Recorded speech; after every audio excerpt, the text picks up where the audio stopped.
In the sleepy village of St. Aldwyn's, a chilling mystery unfolds. The church bell falls silent, and its devoted bell-ringer, Thomas Wren, is found strangled in the tower.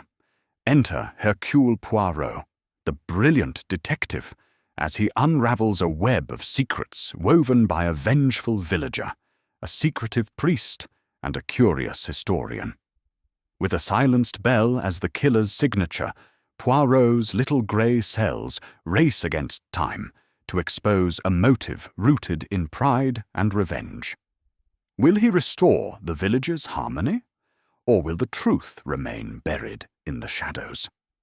The clock is ticking in this gripping tale of murder and mystery. Chapter 1. The silent tower. The train rattled through the rolling hills of the English countryside, its whistle a sharp cry against the autumnal hush. Hercule Poirot sat in the first-class carriage, his gloved hands folded neatly over the silver head of his cane, his eyes half closed, as if in meditation. The polished tips of his patent leather shoes gleamed, and his moustache, meticulously waxed, curved with the precision of a crescent moon. He was en route to the village of St. Aldwyn's, summoned by a letter from his old friend, Captain Arthur Hastings, whose penchant for rural tranquillity had been shattered by a most unsettling event.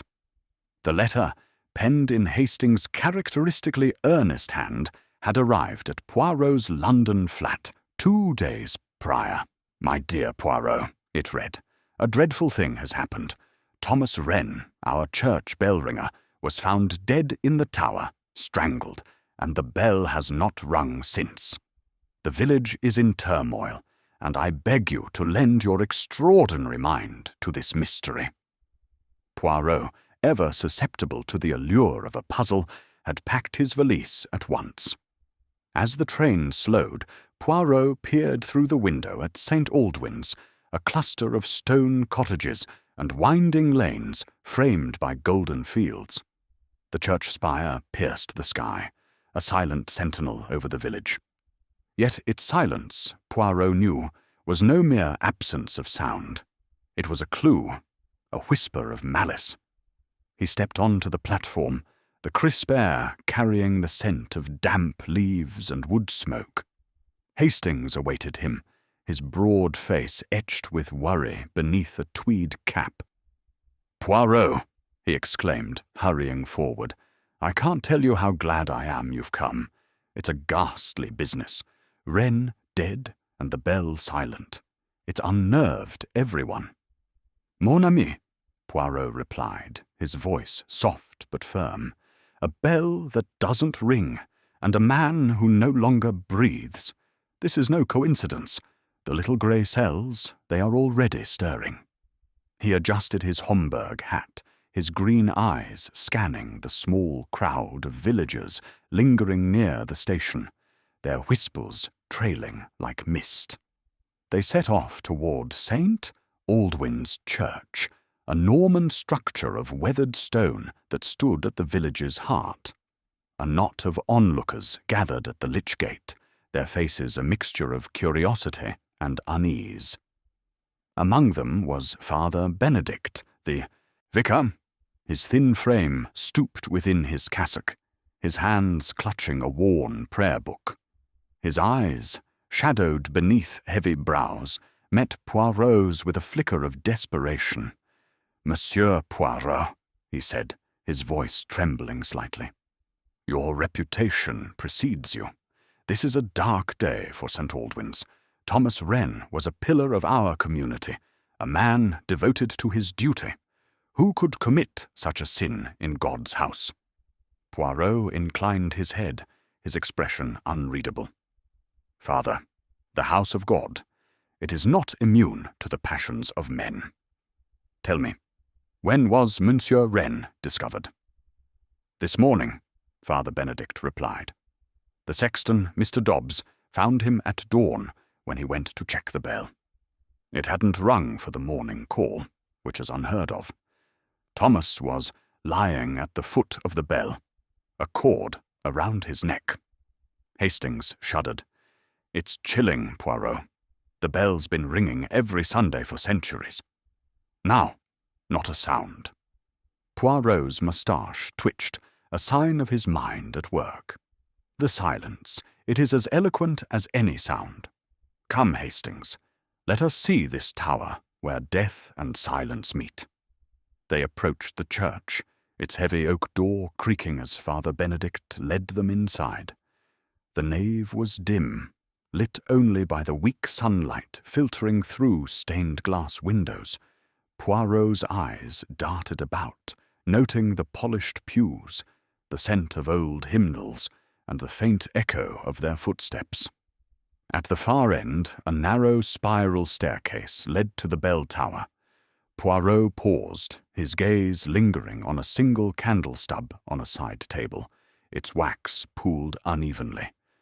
"Curious," he murmured, then began the ascent, his steps deliberate despite the steep, uneven stones.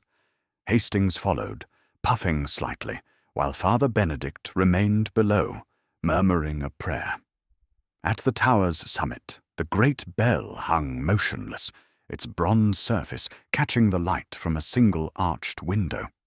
The rope, thick and worn, was coiled neatly on the floor, untouched.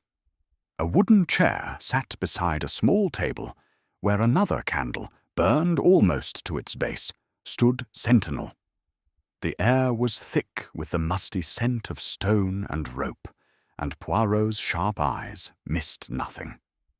"No signs of struggle," he observed, circling the small space. "The dust on the floor, it is undisturbed except for the footprints of those who came after. And the bell, how was it silenced?" Father Benedict, who had joined them despite his earlier hesitation, spoke up.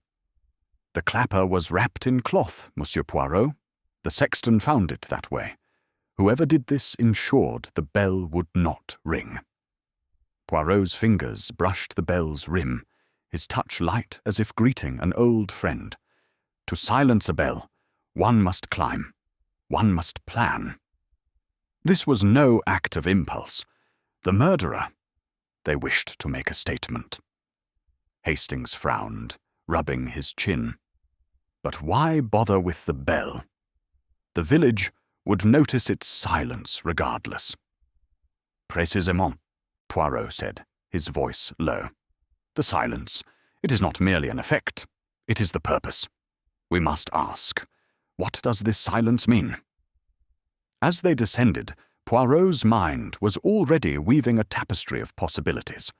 A bell ringer dead, a bell silenced, a village in fear. This was no ordinary crime. It was, he sensed, a matter of pride, of vengeance, of secrets buried deep in the heart of St. Aldwyn's, and Hercule Poirot, with his little grey cells, would unearth them all. Chapter 2. The Scene of the Crime.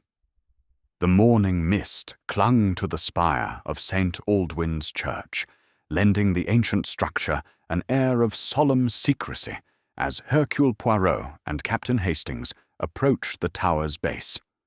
The village, still reeling from the discovery of Thomas Wren's body, seemed to hold its breath, the usual hum of daily life muted under the weight of tragedy. Poirot's polished shoes tapped softly on the cobblestones, a counterpoint to Hastings' heavier tread. The detective's eyes, sharp as a hawk's, scanned the churchyard, noting the dew-laden grass, the uneven headstones, and the faint scuff marks near the tower's arched doorway.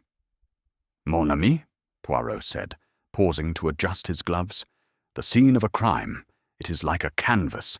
Every mark, every shadow, it tells a story. We must read it with care." Hastings nodded, though his brow furrowed. "It's a grim picture, Poirot. Wren strangled in his own tower, and that bell, silent for the first time in living memory. It gives me the shivers."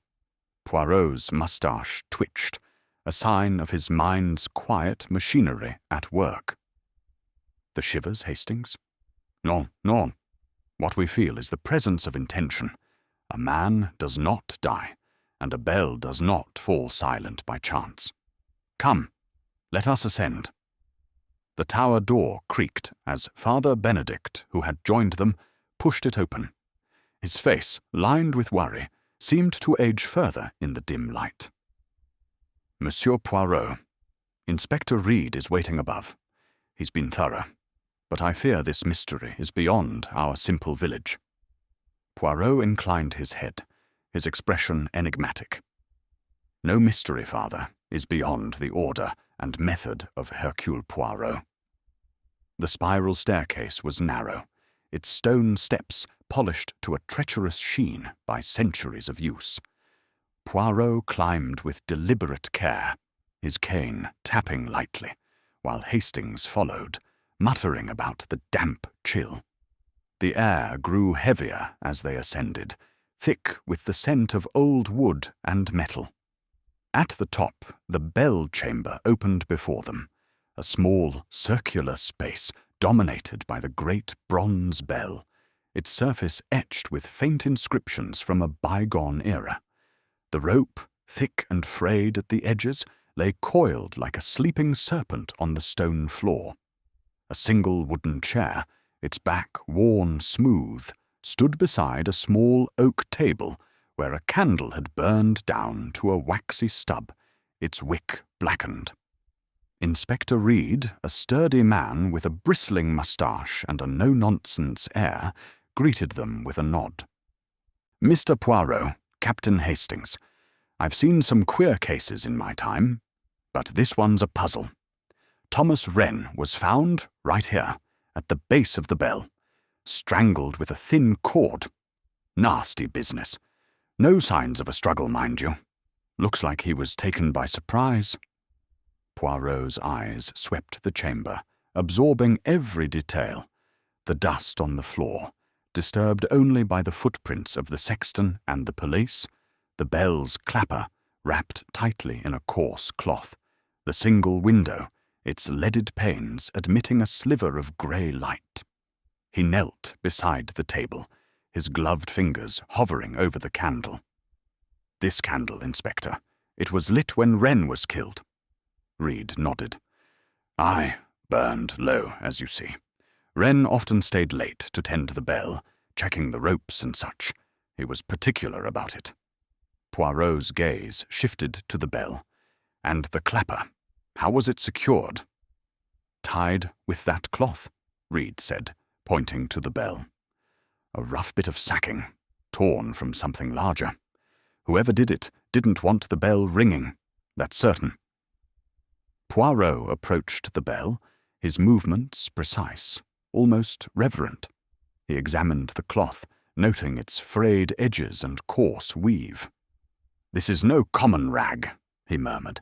"It has purpose, intention. To silence a bell is to silence a village's heart. The murderer, they knew this." Hastings, peering over Poirot's shoulder, frowned. "But why go to the trouble? If Wren was already dead, the bell wouldn't ring anyway."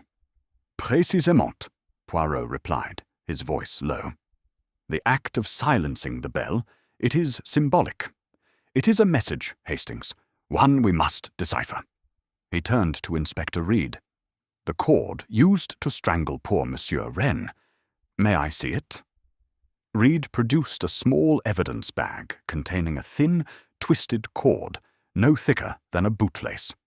"Found it round his neck," he said grimly. "Common enough, sold at the village shop. Could belong to anyone."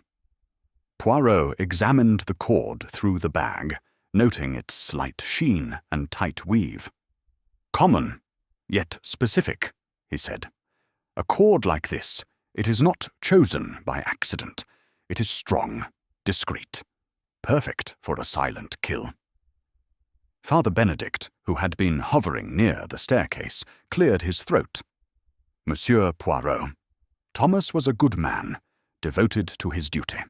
He rang the bell every Sunday, every feast day, without fail. This desecration in God's house, it's unthinkable." Poirot's eyes softened, but only for a moment. The unthinkable, Father, is often the truth we refuse to see. Tell me, who had access to this tower? The vicar hesitated. Anyone, really. The church is open during the day, and the tower door is rarely locked. Thomas was often here alone, especially in the evenings. Poirot nodded, filing the information away. He moved to the window, peering out at the churchyard below. The view was limited, but he noted the path leading to the vicarage and the faint outline of the village beyond. "A murderer," he said softly, "must enter and leave unseen. This window, it offers a vantage, but also a risk." He turned back to the chamber, his attention drawn to a small pile of dust in the corner, undisturbed except for a single faint smudge. He crouched, his magnifying glass gleaming as he studied it. "A footprint, perhaps," he murmured. "Not clear, but enough to suggest someone moved with care." Hastings, trying to follow Poirot's rapid observations, shook his head. "It's all so precise, Poirot. The cord, the cloth, the candle. How do you make sense of it?" Poirot rose, brushing his hands. "Sense, mon ami, comes from order. We observe, we deduce, we arrange the facts like pieces of a mosaic. This chamber, it is the heart of the crime. Let us explore its secrets further." He returned to the table, lifting the candle stub with a delicate touch. Beneath it, he found a faint scratch on the wood, barely visible. "Curious," he said, tracing it with his finger. "A mark, perhaps, from a tool or a ring, something the killer left behind."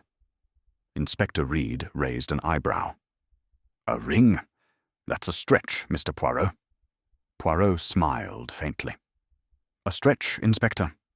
"No. The smallest detail. It can be the key to the lock. We must consider all possibilities."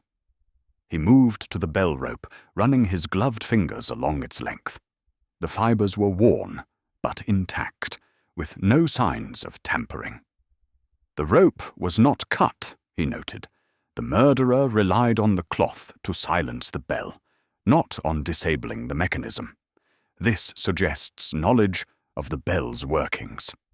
Father Benedict, wringing his hands, spoke up. Thomas was the only one who truly understood the bell.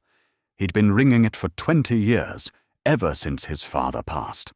It was his pride, his legacy. Poirot's eyes gleamed. "Pride, Father. It is a powerful motive, and pride wounded, it can turn to vengeance. We must learn more of Monsieur Wren's life, his friends, his enemies." As they descended the staircase, Poirot's mind was a whirl of impressions.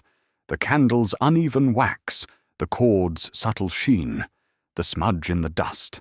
Each was a thread in the tapestry of the crime, and he would weave them together with care. At the tower's base, he paused, glancing back at the church's interior. The nave was empty now, save for a single figure kneeling in prayer, an elderly woman, her shawl drawn tight. Poirot noted her presence, his mind cataloguing every detail. Outside, the churchyard was quiet, the villagers having dispersed. Inspector Reed led them to a small shed where the sexton, Mr. Dobbs, waited. A wiry man with weathered hands, Dobbs looked shaken. "I found him at dawn," he said, his voice rough. "Lying there, cold as stone. The bell was still, and that cloth was tied tight round the clapper. I've never seen such a thing." Poirot's questions were gentle, but precise. "Monsieur Dobbs, did you notice anything unusual in the days before? Visitors to the tower, perhaps?"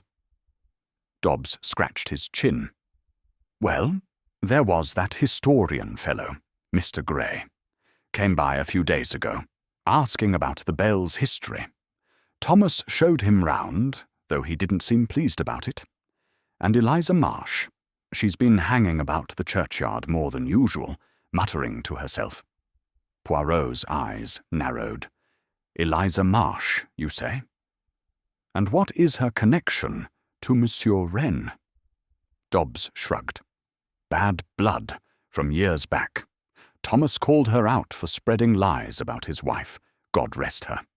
Eliza's not one to forgive. Hastings, listening intently, leaned forward. Sounds like a motive, Poirot.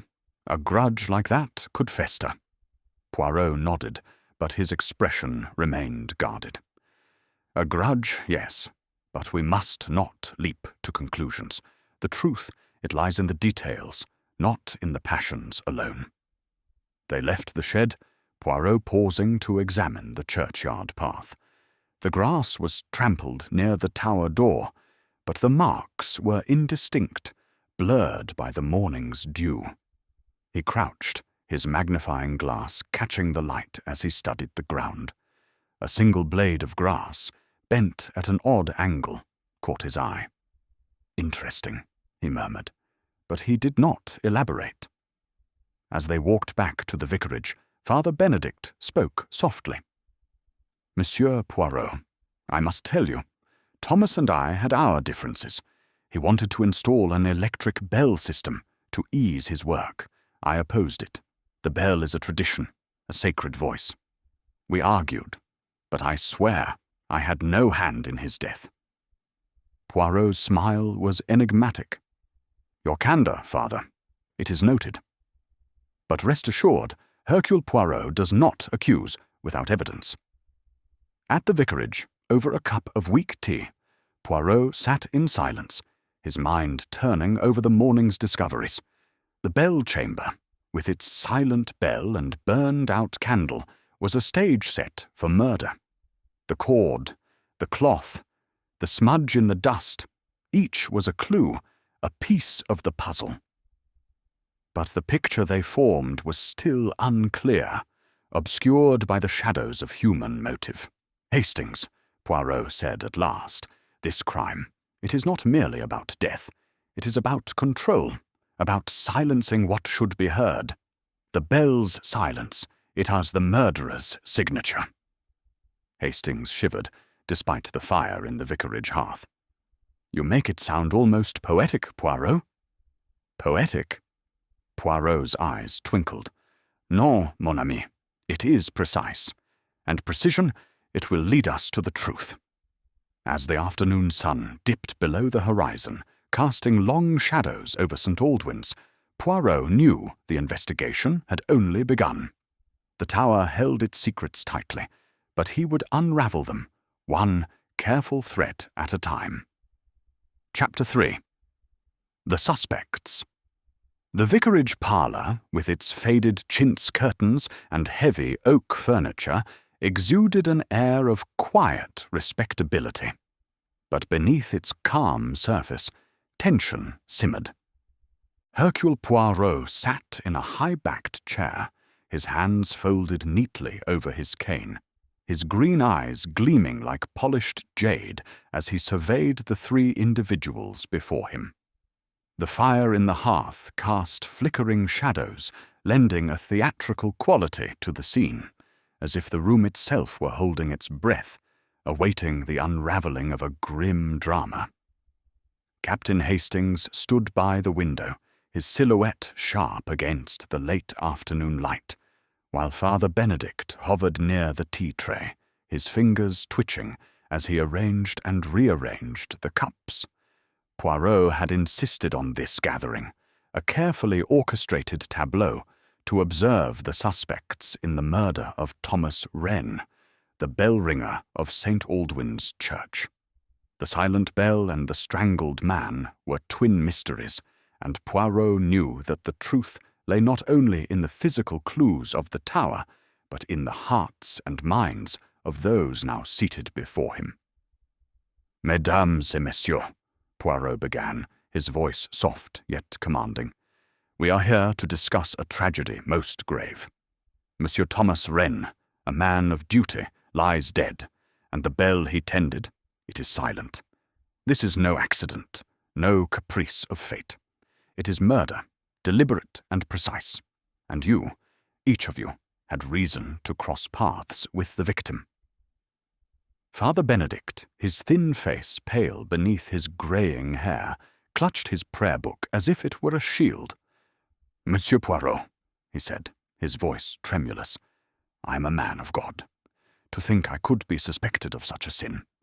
It is unthinkable." Poirot's moustache twitched, a subtle sign of his amusement at the protest. "Unthinkable, Father? No. The human heart, it is capable of many things, even in the shadow of the cross. You knew Monsieur Wren well, did you not?" The vicar nodded, his eyes downcast. Thomas was devoted to the church.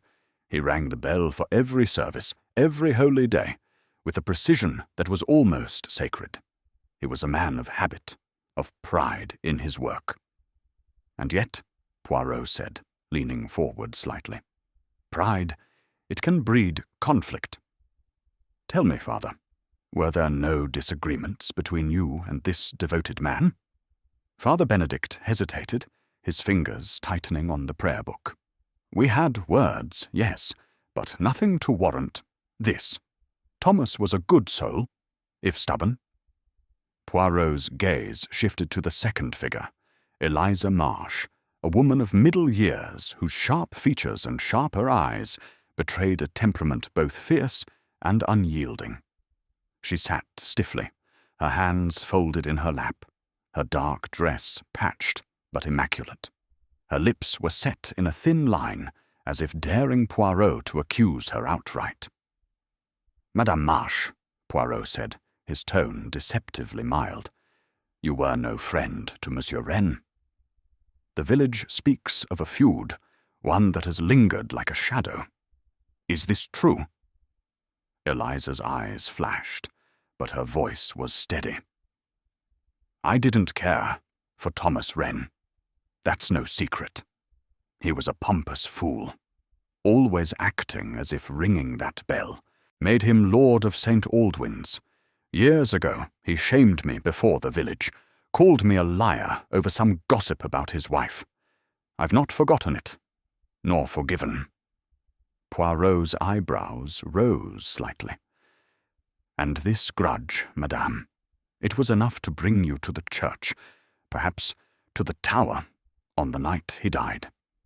Eliza's jaw tightened. "I was home, sewing, as I always am. I had no part in his death, Monsieur Poirot, and you'll find no proof otherwise." Hastings, unable to resist, interjected, "But you live so close to the church, Mrs. Marsh. It's barely a minute's walk. You could have slipped in and out, unnoticed." Eliza shot him a withering glance. "Mind your tongue, Captain. I've no love for Wren. But I'm no murderer." Poirot raised a hand, silencing the exchange. "We shall see, madame. The truth, it has a way of revealing itself, even to those who hide from it." His attention turned to the third suspect, Mr. Lawrence Gray, a visitor to St. Aldwyn's who sat apart, his posture relaxed, but his eyes wary. A man in his early 40s, he had a scholarly air, with wire-rimmed glasses and a slight limp that suggested an old injury. His hands, resting on the arms of his chair, were steady, but Poirot noted the faintest tremor in his fingers. A sign, perhaps, of concealed nerves. "Monsieur Gray," Poirot said, "you are a stranger to this village, yet you find yourself entangled in its tragedy. You are a historian, oui? Studying the churches of this region?" Gray nodded, his voice calm but measured. "That's correct, Monsieur Poirot. I'm researching the bells of Gloucestershire, particularly those from the Elizabethan era. The bell at St. Aldwyn's is a fine example, cast in 1587. I came to document it." "And in this documentation," Poirot said, his eyes narrowing, "you met Monsieur Wren. You visited the Tower, perhaps?" "Once," Gray replied, adjusting his glasses. "Thomas showed me the bell a few days ago. He was proud of it, though not overly talkative. I took notes and left." Poirot's smile was faint, almost imperceptible. "And where were you, monsieur, on the night of the murder. At the inn, Gray said promptly. I was in my room, working on my notes. Mr. Cobb, the landlord, can confirm I didn't leave. Indeed, Poirot murmured, his tone betraying nothing. A historian with a limp, a room at the inn, and a keen interest in bells. Most interesting. He rose, pacing slowly before the fireplace, his cane tapping softly on the floorboards. Each of you, he said, turning to face them, has a connection to Thomas Wren. Each of you had opportunity, for the church is open, the tower accessible. But motive? Ah, that is the heart of the matter. Father Benedict, your devotion to tradition. Madame Marsh, your wounded pride. Monsieur Gray, your curiosity. Which of these led to murder? Father Benedict's face flushed, and he stood, his voice rising. This is intolerable. I serve this village, this church. I would never— Calm yourself, Father, Poirot said, his voice cutting through the outburst like a blade. Hercule Poirot does not accuse lightly, but he observes, and he listens. The truth, it will not remain hidden. Eliza Marsh snorted, her arms crossed. You're wasting your time, Frenchman. Look to those who had real cause to hate Wren, not me. Gray remained silent, his eyes fixed on Poirot, as if measuring the detective's intent. Poirot noted this, his mind cataloguing the man's composure, so at odds with the other's agitation. Hastings, sensing the tension, cleared his throat. Poirot, perhaps we should speak to the villagers, see what else they know about Wren's enemies. Poirot nodded, but his eyes never left the suspects. A fine suggestion, Hastings. But first, let us establish the alibis. Father Benedict, where were you on the night of the murder? The vicar sank back into his chair, his energy spent. In the vicarage, preparing my sermon. I was alone, but I assure you, I never left. And you, Madame Marsh? Poirot asked. As I said, Eliza snapped, I was home, sewing. Mrs. Tate, my neighbour, saw my light burning late. Poirot turned to Gray. And you, monsieur, have already spoken of the inn. But tell me, did you hear anything that night? The church is not far. Gray shook his head. Nothing unusual. The inn was quiet, and I was absorbed in my work.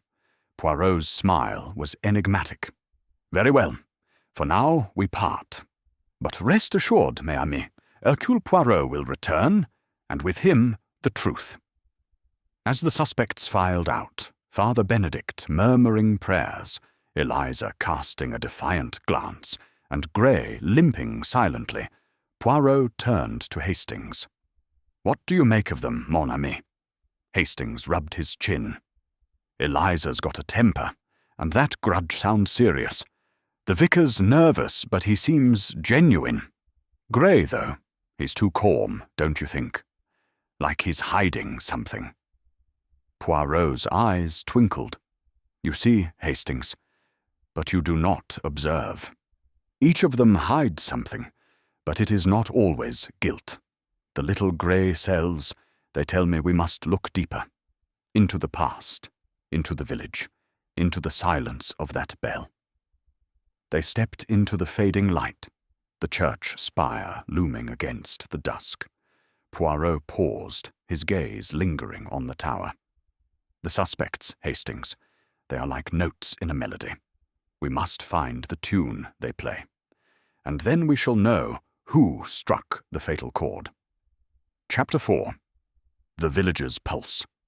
The late afternoon sun cast a golden hue over St. Aldwyn's, softening the edges of the stone cottages and bathing the winding lanes in a deceptive calm. Hercule Poirot, his Homburg hat tilted precisely, walked beside Captain Hastings, his cane tapping a steady rhythm on the uneven path. The village, though picturesque, thrummed with an undercurrent of unease, as if the silent, bell in the church tower had muted not only sound, but the very spirit of the place. Poirot's sharp eyes darted from the ivy-clad walls to the faces of villagers passing by, each glance a probe into the hidden currents of St. Aldwyn's. "Mon ami," Poirot said, pausing to adjust his scarf against the October chill. "A village is like a living creature. It breathes, it whispers, it keeps secrets. To understand the death of Thomas Wren, we must feel its pulse." Hastings, his hands thrust into his coat pockets, nodded thoughtfully. "The villagers are rattled, Poirot. You can see it in their eyes. Fear, suspicion. Wren's murder has stirred up something dark." "Précisément," Poirot replied, his moustache curving slightly. "And it is in the whispers of the fearful that we shall find the truth. Come, let us begin." Their first stop was the village shop, a cramped establishment smelling of flour and polished wood, where Mrs. Agnes Potter, a stout woman with a penchant for gossip, presided behind the counter. Her eyes widened at the sight of Poirot, whose reputation had evidently preceded him. "Monsieur Poirot," she exclaimed, wiping her hands on her apron. "I heard you were in St. Aldwyn's.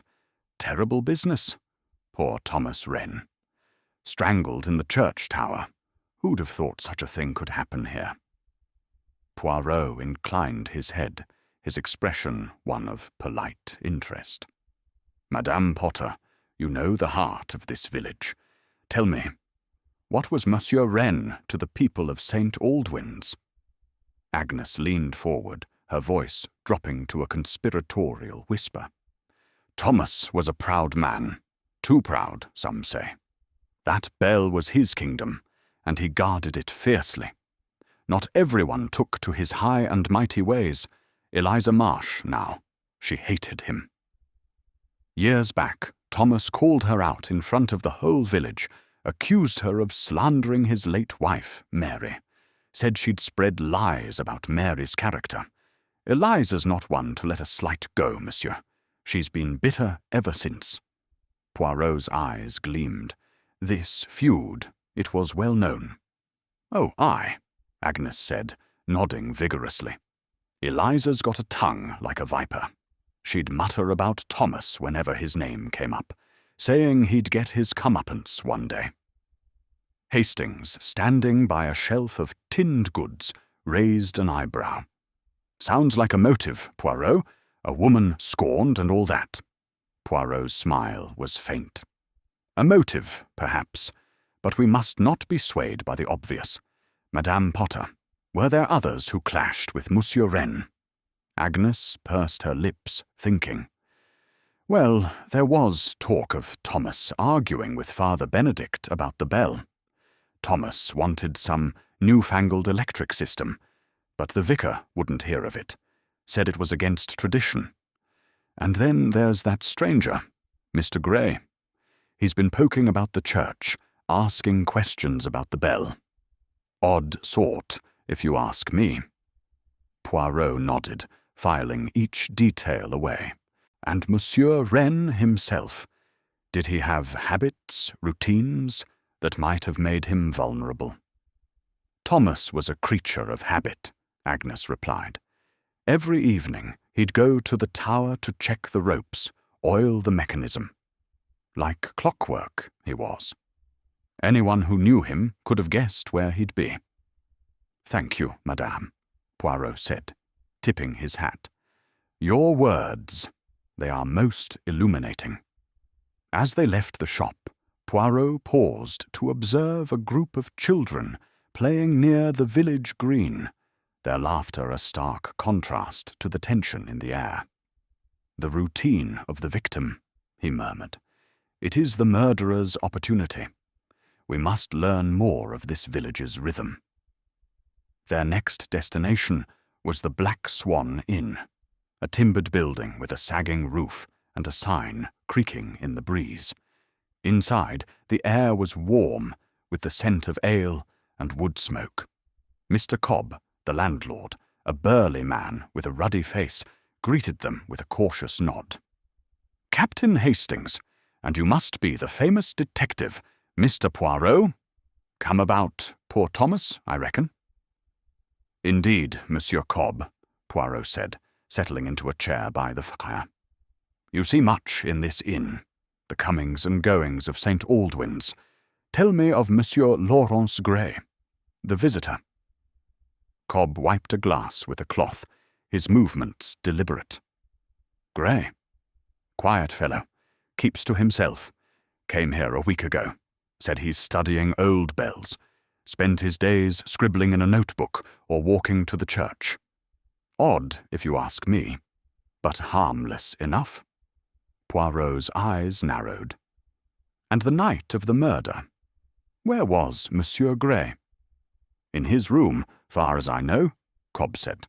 "I saw him go up after supper, about 8 o'clock. Didn't see him leave, and I'm up late most nights." Hastings leaned forward. "But you can't be sure he stayed in, can you? He could have slipped out." Cobb shrugged. "Possible, I suppose. The back door's not always locked, and the church is close by. But why'd a stranger want Thomas dead?" "Why, indeed," Poirot murmured, his fingers tracing the handle of his cane.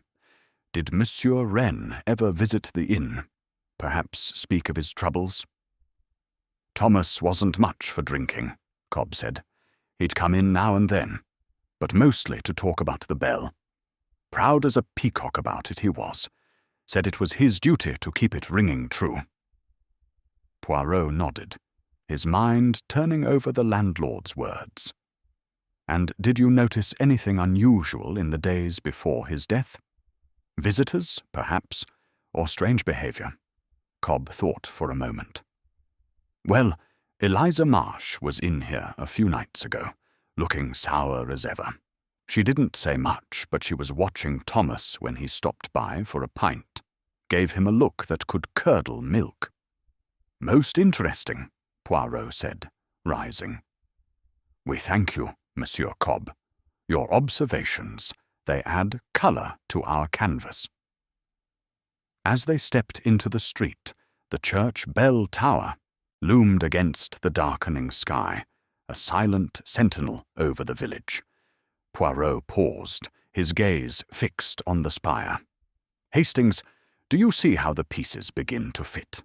The feud of Madame Marsh, the curiosity of Monsieur Gray, the pride of Monsieur Wren. These are threads in a tapestry.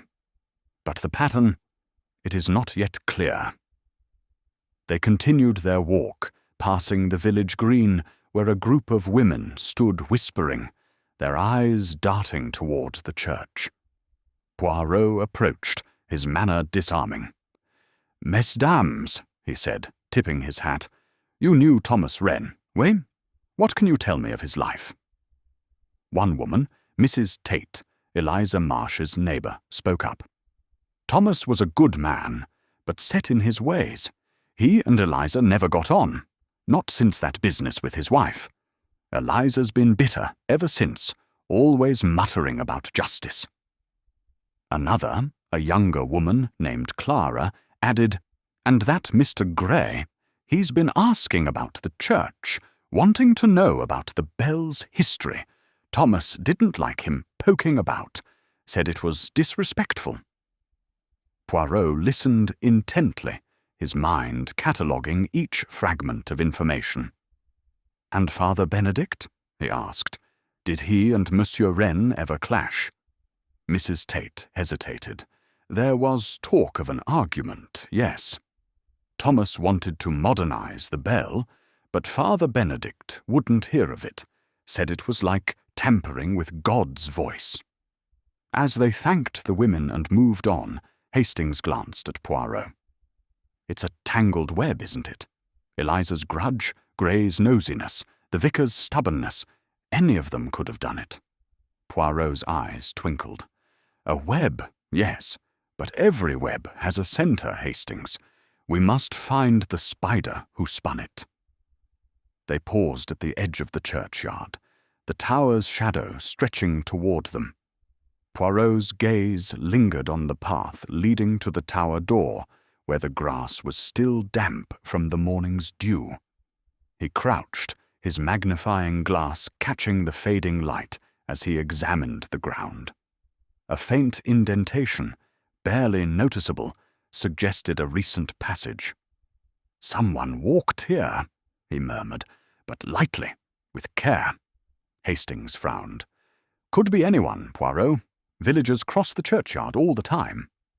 "Perhaps," Poirot said, rising. "But the careful step, it speaks of purpose. We must learn who walked this path on the night of the murder."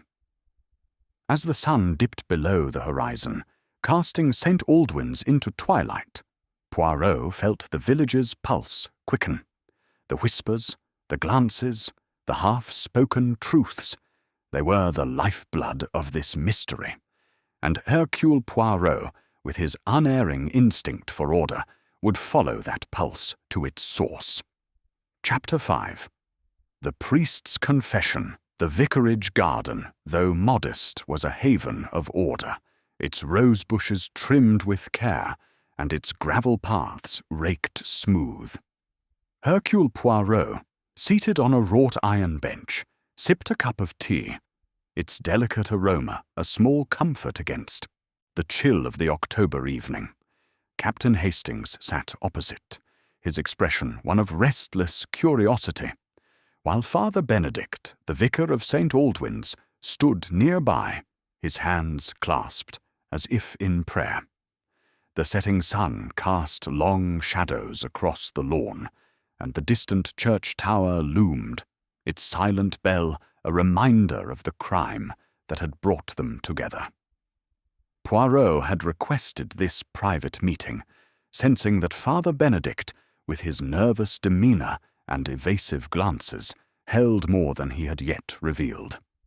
The vicar's earlier protestations of innocence had been fervent, but Poirot's little grey cells detected a note of unease, a thread to be gently pulled. "Father Benedict," Poirot began, his voice smooth as velvet, "you have been most gracious to invite us to your garden. The tranquility, it is a balm to the mind. But we are here to discuss matters less serene, the death of Thomas Wren. You have spoken of your respect for him, yet there was discord, was there not?" The vicar's face tightened, and he sat heavily on a nearby bench, his prayer book resting on his knees. "Monsieur Poirot, I have nothing to hide. Thomas was a faithful servant of the church, but yes, we had our differences.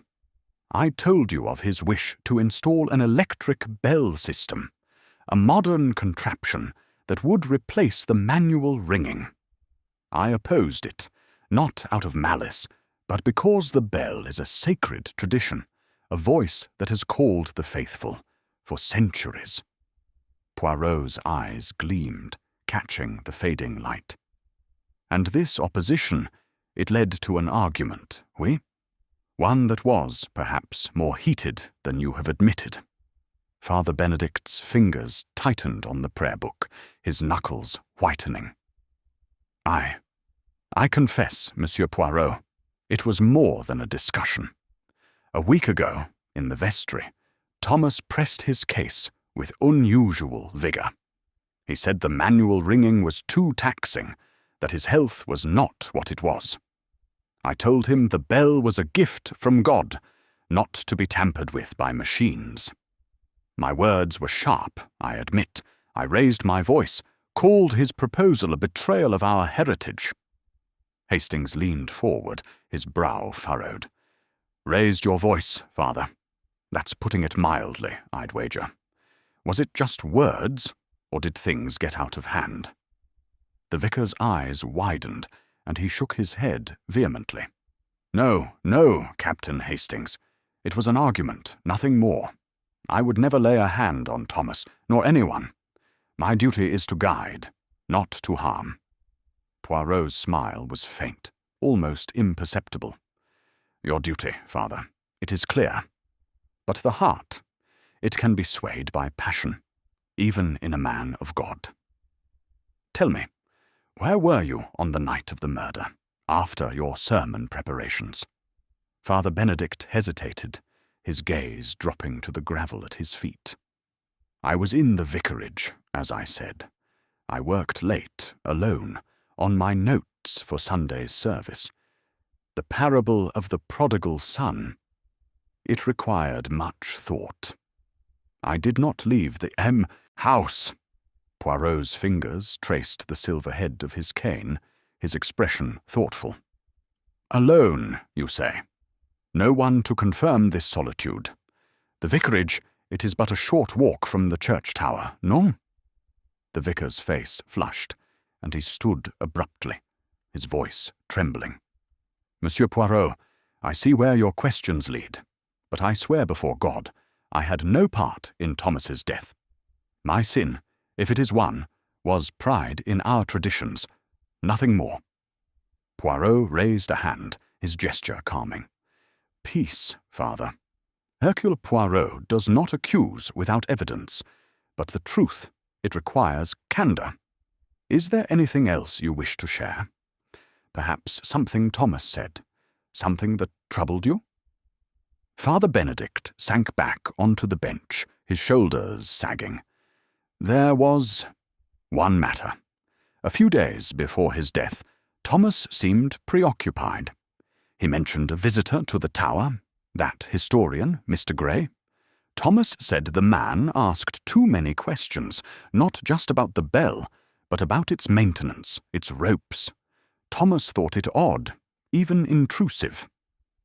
Poirot's eyes narrowed, a spark of interest flickering within them. "Intrusive, you say? Most curious. And did Thomas speak of anyone else? Madame Marche, perhaps?" The vicar shook his head.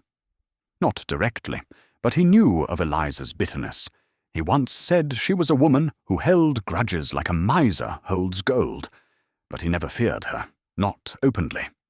Hastings, unable to contain himself, interjected, "Sounds like Wren had his share of troubles. First you, Father, then Gray poking about, and Eliza with her old grudge. It's a wonder he lasted as long as he did." Poirot's moustache twitched, a sign of mild amusement. "Hastings, you see the surface, but the depths, they are more complex. Father Benedict, you have been most forthcoming. We shall leave you to your roses, but rest assured, I shall return if more questions arise." As they walked back toward the village, the church tower cast a long shadow across the path, its silhouette stark against the twilight sky. Hastings glanced at Poirot, his expression puzzled. "What do you make of it, Poirot? The vicar's nervous as a cat, but he doesn't strike me as a killer. That argument sounds like a storm in a teacup."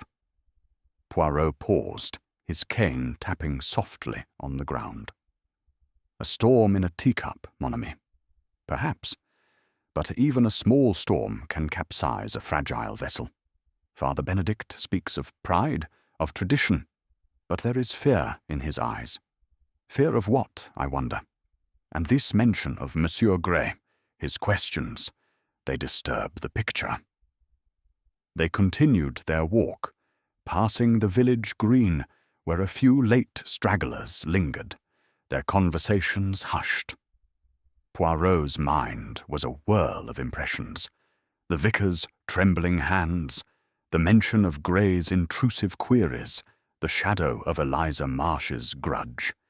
Each was a piece of the mosaic, but the pattern remained elusive.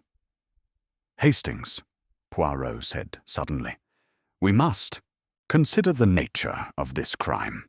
To strangle a man and silence a bell, these are acts of precision, of intent. The murderer did not merely wish to kill, they wished to erase Thomas Wren's legacy." "Why?" Hastings shrugged, his breath visible in the cooling air. "Revenge, maybe. Eliza's got reason enough, and Gray's an odd fish. The vicar, though, I can't see him doing it." Poirot's eyes twinkled. "You see, but you do not observe, Hastings. The heart of a man, even a priest, can hide many things. We must probe deeper into the shadows of St. Aldwyn's. As they reached the Black Swan Inn, where they had taken rooms, Poirot paused at the threshold, his gaze returning to the church tower. The confession of Father Benedict, it is but the first note in our symphony. Tomorrow we shall seek the next, perhaps in the curious historian, Monsieur Gray. The inn's warmth enveloped them as they entered, but Poirot's thoughts remained with the cold, silent tower, where the truth, like a hidden melody, waited to be uncovered. Chapter 6. The Historian's Notes. The Black Swan Inn, with its low ceilings and blackened beams, exuded a rustic charm that belied the undercurrent of suspicion now permeating St. Aldwyn's. Hercule Poirot, seated at a small table in the inn's parlour, sipped a tisane, its steam curling like a wisp of thought in the morning light. Captain Hastings, ever the early riser, sat opposite, his breakfast plate pushed aside, his brow furrowed with the weight of their investigation. The murder of Thomas Wren and the silencing of the church bell had cast a pall over the village, and Poirot's little grey cells were alight with the challenge of unravelling the mystery. Their purpose this morning was to speak with Mr. Lawrence Gray, the enigmatic historian whose presence in St. Aldwyn's coincided so conveniently with the crime. Poirot had noted the man's calm demeanour at their earlier meeting, his measured responses and the faint tremor in his hands, a detail that suggested more than scholarly detachment. Gray's interest in the church bell, as reported by Father Benedict and the villagers, intrigued Poirot, for it hinted at a connection to the tower that could not be dismissed. "Mon ami," Poirot said, setting down his cup with precision. "This Monsieur Gray, he is a puzzle within a puzzle, a historian who studies bells, yet asks questions that unsettle a bell-ringer. We must see what lies beneath his scholarly facade." Hastings nodded, his eyes bright with anticipation. "He's a cool customer, Poirot. Too cool, if you ask me. And that limp of his makes you wonder if he's been in some scrape before." Poirot's moustache twitched, a sign of amusement. "Always the romantic, Hastings. A limp is but a limp until it tells us otherwise. Come, let us seek him out." They found Lawrence Gray in a small upstairs room, its walls lined with shelves of dusty books and maps. The historian sat at a desk, cluttered with papers, his glasses perched on his nose as he scribbled in a leather-bound notebook. Sketches of bells and church towers were scattered about, meticulously detailed, and a faint scent of ink hung in the air. Gray looked up as they entered, his expression one of polite surprise, though Poirot noted a flicker of wariness in his eyes. "Monsieur Poirot, Captain Hastings," Gray said, rising with a slight wince, his limp evident as he gestured to 2 chairs. "I expected you might call. This dreadful business with Wren. It's shaken the village." Poirot settled into a chair, his posture impeccable. "Indeed, Monsieur Gray. A murder in a church tower, it is not a common occurrence. You, with your interest in bells, must find the silence of St. Aldwyn's particularly poignant, non?" Gray adjusted his glasses, his hands steady now. "It's a tragedy, of course. The bell here is a rare specimen, cast in 1587, with inscriptions that hint at its origins in a monastic foundry. To think it's been silenced by such a violent act, it's a loss to history." Poirot's eyes gleamed, catching the morning light through the room's small window. "Your passion for bells, it is admirable. And yet I am told you visited the tower, spoke with Monsieur Wren. He found your questions." Intrusive, perhaps. Gray's lips tightened, but his voice remained even. I visited once, yes, a few days before his death. Thomas showed me the bell, explained its workings. I asked about the ropes, the clapper, the maintenance, routine questions for my research. He was proud, but guarded, as if he thought I was prying into his domain. Hastings leaned forward, his tone skeptical. Prying, eh? A bit odd for a historian to be so curious about the nuts and bolts of bell ringing, don't you think? Gray's eyes flicked to Hastings, a hint of irritation breaking through his composure. Not at all, Captain. The mechanics of a bell are as much a part of its history as its casting. I wanted to understand how it's been preserved for centuries. Poirot's fingers traced the silver head of his cane, his expression thoughtful. And this understanding, it required detailed sketches, oui? I have heard of your drawings, Monsieur Gray. Most precise, most accurate. May I see them? Gray hesitated, then opened his notebook to a page filled with intricate illustrations. The bell's curve, the rope's knot, the tower's interior beams. Poirot studied them, his gaze lingering on a sketch of the bell chamber, which captured the exact placement of the chair, the table, and the candle stub found at the crime scene. Remarkable, Poirot murmured. Such detail from a single visit. You have a keen eye, monsieur, and a memory most exact. Gray shrugged, though his cheeks flushed slightly. I'm trained to observe. It's part of my work. Poirot's smile was enigmatic. Observation, it is a gift. But sometimes it sees too much, no? Tell me, where were you on the night of Monsieur Wren's death? At the inn, Gray replied promptly. I was here, working on my notes until late. Mr. Cobb saw me at supper, and I didn't leave my room after that. Poirot nodded, but his eyes never left Gray's face. And did you hear anything unusual that night? The church is close, the tower not far. A sound, perhaps, or a silence?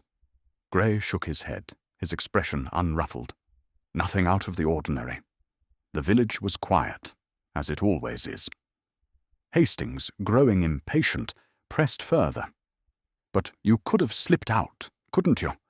The back door of the inn isn't locked, and the churchyard's just a stone's throw away. Gray's eyes narrowed, but his voice remained calm. I could have, Captain, but I didn't. I had no reason to harm Thomas Wren. My interest is in bells, not bloodshed. Poirot rose, his movements deliberate. We shall see, Monsieur Gray. The truth, it has a way of ringing clear, even when the bell is silent. May I take one of your sketches, for reference?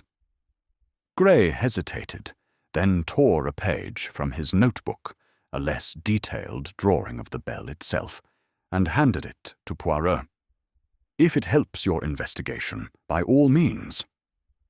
As they left the inn, Poirot examined the sketch, his fingers tracing the lines with care. Hastings, he said softly, this man, he sees more than he says. His sketch of the tower, it includes details he could not have noted in a single visit. The angle of the table, the wear on the chair's back. These are not casual observations. Hastings frowned, his breath visible in the crisp air. You think he's lying about how often he was in the tower? Perhaps, Poirot said, folding the sketch and slipping it into his pocket. Or perhaps he has a reason to conceal his familiarity with the place. We must learn more of Monsieur Gray's purpose in St. Aldwyn's. They walked toward the village green, where a few villagers lingered, their conversations hushed as they glanced at the church tower. Poirot paused, his gaze sweeping the scene. The historian, he is an outsider, yet he knows the heart of this crime. The bell. Why does a man study a bell so closely, only to find himself at the center of a murder. Hastings rubbed his chin. Maybe he's not what he seems. A historian with a limp, poking about where he's not wanted. It's suspicious, Poirot. Poirot's eyes twinkled. Suspicion, mon ami, is but a spark. We must fan it into a flame with evidence.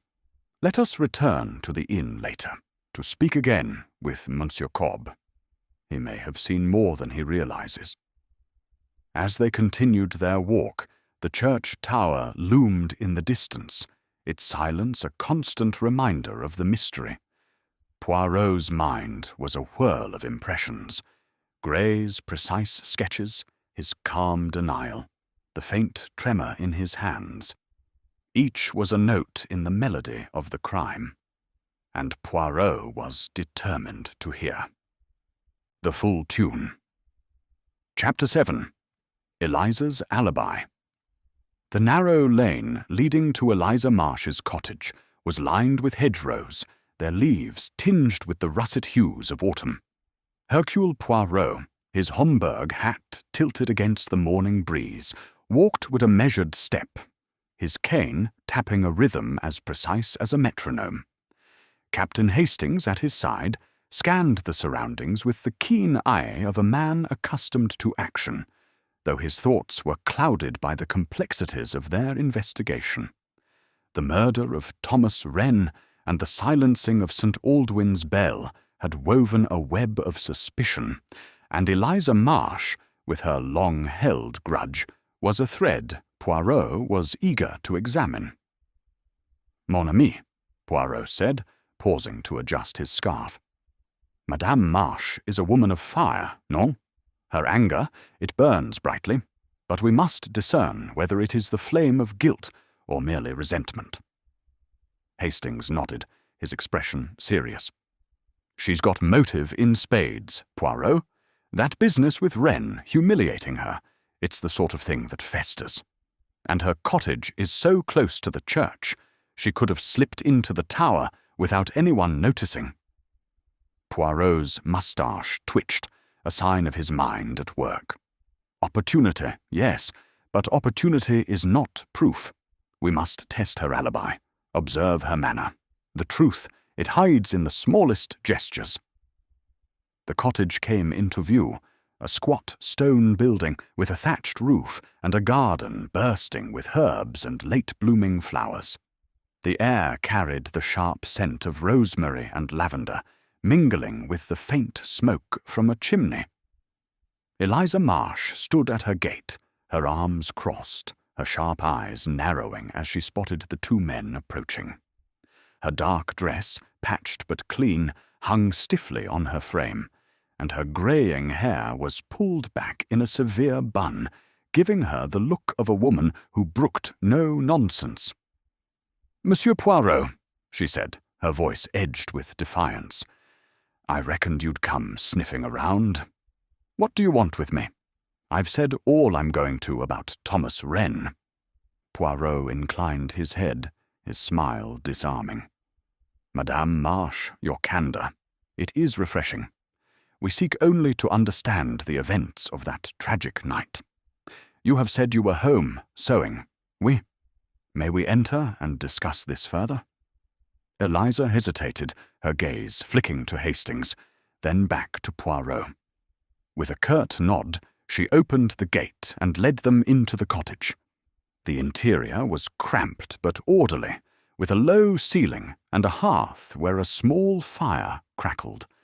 A table was cluttered with sewing materials, spools of thread, needles, and scraps of fabric, while bundles of dried herbs hung from the beams, filling the air with their pungent aroma. "Sit, if you must," Eliza said, gesturing to a pair of wooden chairs. She remained standing, her posture rigid. "I've nothing to hide.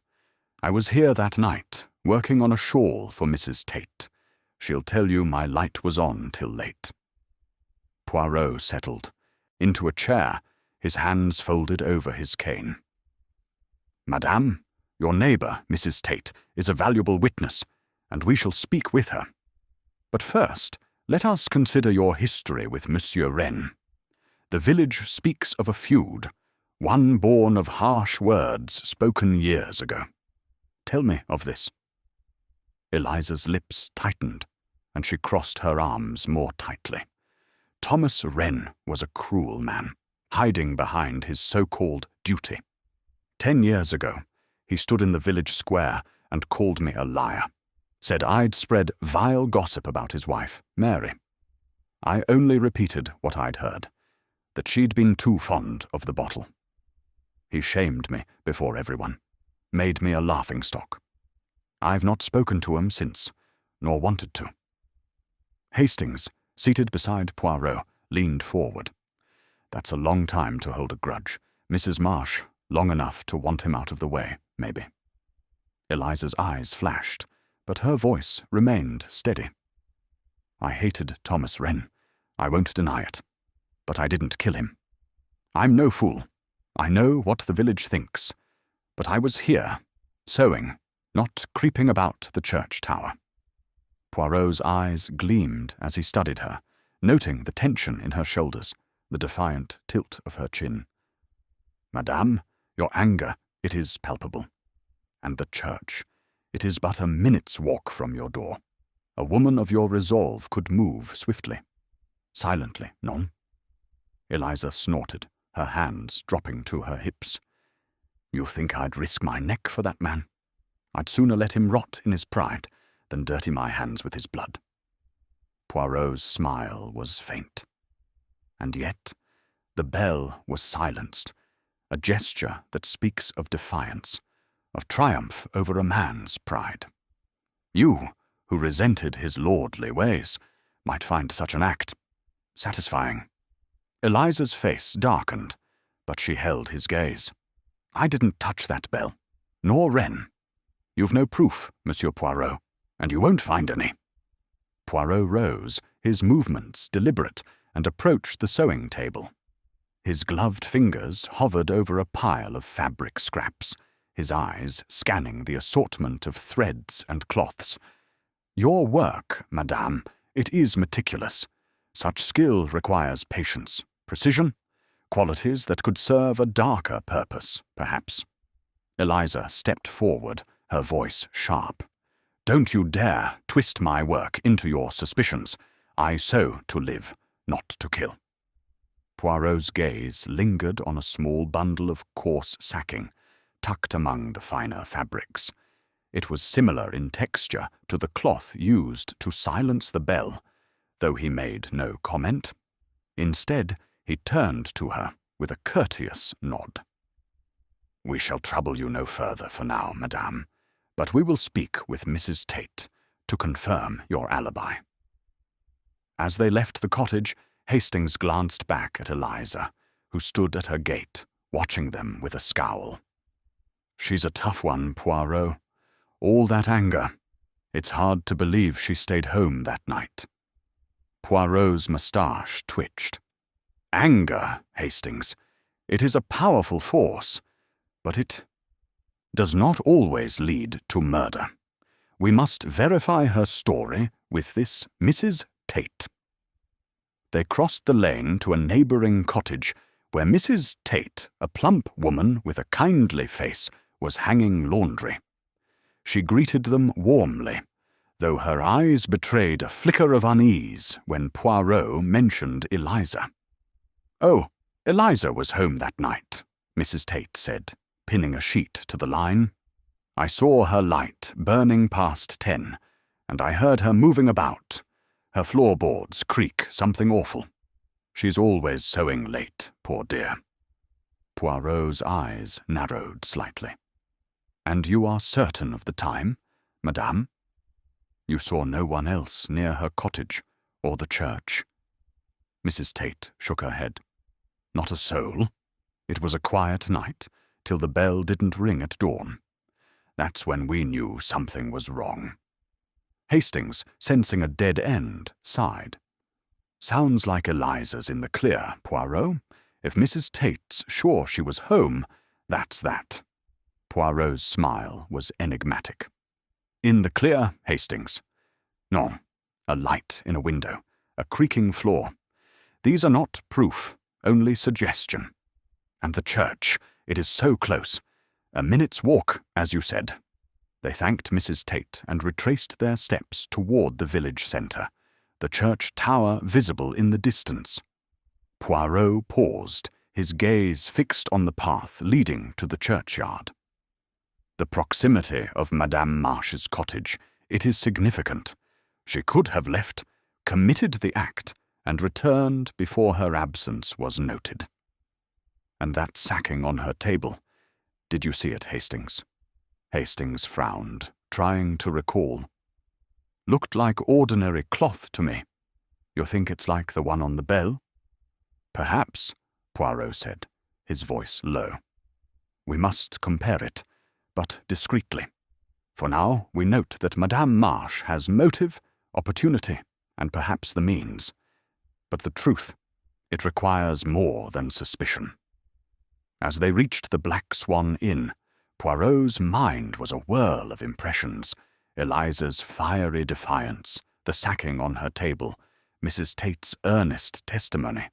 Each was a piece of the puzzle, but the picture remained incomplete. Hastings, he said, the alibi of Madame Marsh.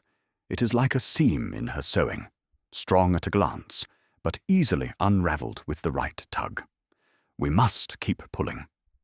The church tower loomed against the morning sky, its silence a challenge to Poirot's relentless pursuit of order. He knew the truth was near, hidden in the threads of St. Aldwyn's secrets, and he would not rest until it was revealed. Chapter 8. The Bell's Secret. The morning mist had lifted, leaving St. Aldwyn's bathed in a crisp autumn light that sharpened the outlines of the church tower against the pale sky. Hercule Poirot, his overcoat buttoned against the chill, stood at the base of the tower, his eyes fixed on its weathered stones as if they might whisper their secrets. Captain Hastings, ever at his side, shifted impatiently, his breath forming small clouds in the cool air. The investigation into Thomas Wren's murder had reached a delicate juncture, and Poirot's insistence on returning to the scene of the crime suggested a new thread in the intricate tapestry of the case. Mon ami, Poirot said, his voice low and deliberate. The tower, it is the heart of this mystery. The bell, silenced with such care, holds a secret beyond its silence. We must listen to what it doesn't say. Hastings rubbed his hands together, glancing up at the looming spire. You've got a knack for making the ordinary sound mysterious, Poirot. It's just a bell, isn't it? Someone tied it up to keep it quiet, that's all. Poirot's moustache twitched, a faint smile playing at its edges. Just a bell, Hastings. None. It is a symbol, a voice, a legacy. To silence it is to strike at the soul of St. Aldwyn's. Come, let us ascend once more. The tower door creaked as they pushed it open, revealing the familiar spiral staircase, its steps worn smooth by centuries of use. Poirot climbed with his usual precision, his cane tapping lightly, while Hastings followed, his footsteps heavier. The air grew cooler and mustier as they ascended, the scent of old stone and rope filling their lungs. At the top, the bell chamber opened before them, bathed in the soft light filtering through the single arched window. The great bronze bell hung motionless, its clapper still wrapped in the coarse sacking that had stifled its voice. The rope lay coiled on the floor, and the small table bore the remnants of the burned-out candle, a silent witness to the night of the murder. Poirot stood still for a moment, his eyes sweeping the chamber with the intensity of an artist studying a canvas. This place, he murmured, it is a stage, and the crime, it was a performance. But for whom was it played? He approached the bell, his gloved fingers brushing the sacking tied around the clapper. The cloth was rough, its edges frayed, and Poirot noted a faint stain, perhaps oil or dirt, on one corner. "This sacking," he said, "it is not from the tower itself. It was brought here, chosen for its purpose. We must discover its source." Hastings, peering over his shoulder, frowned. "It looks like ordinary sackcloth, Poirot. Could be from anywhere. A farm, a shop, even a cottage like Eliza's." Poirot's eyes gleamed. "Précisément, Hastings. But anywhere is not enough. We must find the where that connects to our murderer." He moved to the table, his magnifying glass catching the light as he examined the candle stub once more. The wax had pooled unevenly, suggesting it had been tilted or moved while burning. "Curious," he murmured. "This candle, it was not merely for light. It tells a story of movement, of haste, perhaps." Hastings, trying to follow Poirot's train of thought, shook his head. "You're seeing clues in everything, Poirot. A candle's just a candle, isn't it?" Poirot's smile was enigmatic. "Nothing is just anything, mon ami. Every object, every mark, it speaks if we listen. Let us explore further." He turned his attention to the floor, where the dust, though disturbed by the comings and goings of the police and the sexton, still held faint traces of older patterns. Poirot crouched, his magnifying glass hovering over a small smudge near the base of the bell.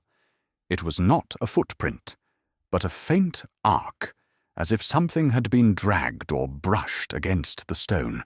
"This," he said, "is not the mark of a careless foot. It is deliberate, perhaps from a tool or a bag." Hastings squinted at the mark, unconvinced. "Could be nothing, Poirot. The sexton's broom, maybe?" "Perhaps," Poirot conceded, rising. "But we do not dismiss the small things. They are the pebbles that lead us to the stream." He moved to the window, peering out at the churchyard below. The view was limited, but it offered a glimpse of the vicarage path and the edge of the village. Poirot's mind turned over the logistics of the crime. The murderer had entered the tower, silenced the bell, and strangled Wren, all without raising an alarm. The act required knowledge of Wren's habits, access to the tower, and a boldness that bordered on audacity. As they descended, Poirot paused on the staircase, his gaze falling on a small alcove where cleaning supplies were stored. Among the brooms and rags was a pile of coarse sacking, similar to that used on the bell. He lifted a piece, examining its texture and weave. "This," he said, "is a match for our cloth." "It is common, yes, but its presence here suggests anyone with access to the church could have taken it." Hastings brightened. "That widens the net, doesn't it? The vicar, Eliza, even Gray, they all could have grabbed a piece of that sacking." Poirot nodded, but his expression had remained guarded. "Opportunity, Hastings, is never in short supply. It is motive and method that will guide us." Outside, they were met by Inspector Reed, who had arrived to share a new piece of evidence. The policeman's face was grim as he held up a small evidence bag containing a thin cord, its fibers twisted tightly. "Found this in the churchyard, near the tower door," Reed said. "Matches the cord used to strangle Wren. It's sold at the village shop. Common enough, but it's a start." Poirot took the bag, his magnifying glass poised as he studied the cord. Its sheen and strength were identical to the murder weapon, but he noted a slight fraying at one end, as if it had been cut or torn. "Most interesting," he said. "This cord, it is not unique, yet it is specific. We must inquire at the shop. Who purchased such a cord recently?" Reed nodded. "I've already asked Mrs. Potter. She says plenty of folk buy it. For sewing, repairs, what have you. Eliza Marsh is a regular customer, mind. But so are half the women in the village." Poirot's eyes twinkled. "Half the village. Inspector? Then we must narrow our focus. The cord, the sacking. These are the tools of our murderer, chosen with care. We must find the hand that wielded them." As they walked back toward the village, Poirot's mind was a whirl of impressions. The sacking's faint stain, the candle's uneven wax, the smudge on the floor. Each was a clue, a whisper of intent. "Hastings," he said, pausing at the churchyard gate. "The bell's secret is not in its silence alone. It is in why it was silenced. The murderer wished to erase Wren's legacy, to mock his pride. We must ask, who hated him enough to orchestrate such a gesture?" Hastings rubbed his chin, his gaze drifting to the tower. "Eliza's got the strongest motive, with that old feud. But Gray's sketches, they're too detailed for a casual visitor. And the vicar, well, he's hiding something, even if it's just guilt over their argument." Poirot's smile was faint. "You begin to see, mon ami. The bell, it is the key. Its silence is a message, and we must read it before the murderer strikes again." The village lay quiet around them, but Poirot felt its pulse quicken, as if St. Aldwyn's itself were urging him to uncover the truth hidden in the shadow of the silent tower. Chapter 9. The motive. Unravelled, the ancient stones of St. Aldwyn's church seemed to absorb the fading light of the afternoon, casting the nave into a solemn hush as Hercule Poirot gathered the suspects in its shadowed interior. The pews, polished by generations of worshippers, gleamed faintly, and the air carried the faint scent of wax and old hymnals. Poirot stood near the chancel, his small figure commanding despite its diminutive size, his green eyes sharp as they surveyed the three figures seated before him: Father Benedict, Eliza Marsh, and Lawrence Gray. Captain Hastings stood by the door, his posture alert, ready to intervene, should the tension in the room boil over. The silent bell tower loomed beyond the stained glass windows, a mute witness to the drama unfolding below. "Mesdames et messieurs," Poirot began, his voice resonant in the quiet space. "We stand in the heart of St. Aldwyn's, where a crime most foul has been committed. Thomas Wren, a man of duty, was strangled in the tower, and the bell, his pride, was silenced with deliberate care. This was no act of impulse, but a performance of malice, a message carved in silence and death. Today, Hercule Poirot will reveal the threads that bind this mystery." Father Benedict, clutching his prayer book, shifted uneasily, his face pale. "Monsieur Poirot, this is a sacred place. To accuse in God's house, it feels wrong." Poirot's moustache twitched, a sign of his unyielding focus. "Wrong, Father? No. The truth, it respects no place, sacred or profane. It demands to be heard. Let us begin with the facts." He paced slowly, his cane tapping softly on the stone floor. "The murder of Thomas Wren occurred in the bell tower, late at night. He was strangled with a thin cord, sold commonly at the village shop.